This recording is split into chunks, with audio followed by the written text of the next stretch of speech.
लोकसभा मतदारसंघातून मोठी अपडेट येते। आंबेडकरांविरोधात अखेर काँग्रेसने आता उमेदवार जाहीर केलाय।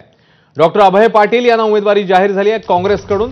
त्यामुळे काँग्रेसने आता प्रकाश आंबेडकरांविरोधात उमेदवार जाहीर केलेला आहे आणि याचमुळे आता मग वंचित आणि मविया यांच्यातला दुरावा वाढलाय असे संकेत मिळत आहेत। तशी चर्चा पुन्हा एकदा या निमित्ताने सुरू झाली आहे। वेदांत नेब आपल्याला अधिक अपडेट देतील। वेदांत, अकोल्याबद्दल फेरविचार होऊ शकतो असं काँग्रेसच्या काही नेत्यांनी म्हटलेलं होतं, पण आता उमेदवार जाहीर झालाय म्हणजे मविया आणि वंचित यांचं समीकरण जुळण्याची शक्यता जवळपास मावळली असं म्हणायचं का वेदांत?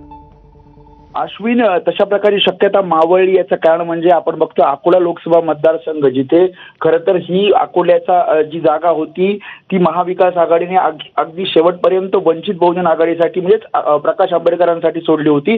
आणि आता याच काँग्रेसने आता इथे डॉक्टर अभय पाटील यांना उमेदवारी जाहीर केलेली आहे। त्यामुळे प्रकाश आंबेडकर यांच्याच विरोधात आता महाविकास आघाडीने म्हणजेच काँग्रेसनं हा उमेदवार दिलेला आहे।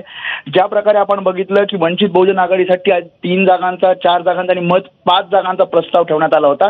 त्यात अकोल्याची जागा ही वंचित बहुजन आघाडीसाठी सोडण्यात आली होती। मात्र जर अशा प्रकारे उमेदवार आता काँग्रेसकडनं म्हणजेच महाविकास आघाडीकडनं दिला जात असेल तर नक्कीच एक प्रकारे वंचित बहुजन आघाडी आता महाविकास आघाडी सोबत येणार नाही असं चित्र दिसतंय।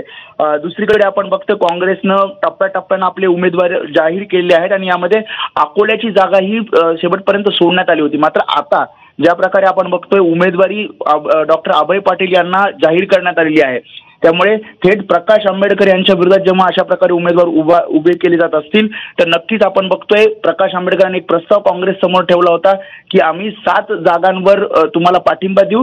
तर काँग्रेसने सुद्धा अकोल्याच्या जागेसाठी प्रकाश आंबेडकर यांना पाठिंबा देण्यासंदर्भात चर्चा केली होती।